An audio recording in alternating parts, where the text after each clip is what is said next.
En MotoGP, il y a deux catégories de pneus. Les pneus slick, tout lisses, qui donnent le maximum de grip sur piste sèche, et les pneus pluie, avec des sculptures qui permettent d'évacuer l'eau, ce qui évite qu'une pellicule d'eau soit entre le pneu et la piste, ce qui provoquerait un aquaplaning. Les pilotes MotoGP ont deux motos, et lorsque la météo est incertaine pour la course, une moto est réglée pour le sec et la deuxième est réglée pour les conditions humides. Si les conditions de piste viennent à changer, les commissaires de piste brandissent un drapeau blanc, sans l'agiter, ce qui indique aux pilotes qu'ils ont le droit de rentrer au stand pour changer de moto. Lors du GP d'Autriche 2021, il se met à pleuvoir à 4 tours de l'arrivée. Le groupe de tête est composé de 6 pilotes et tous rentrent au stand pour changer de moto.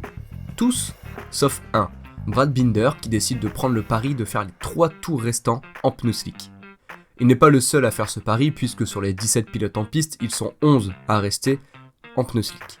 La pluie continue de tomber et le dernier tour de Brad Binder est un exercice de funambule. Chaque freinage est extrêmement dangereux puisque les MotoGP n'ont pas d'ABS et sous la pluie, il serait très facile de bloquer l'avant et de chuter.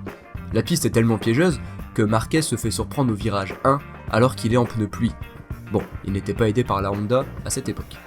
La différence entre les pneus est flagrante lorsqu'on voit Francesco Bagnaia dépasser les pilotes en pneus slick dans le dernier secteur du circuit.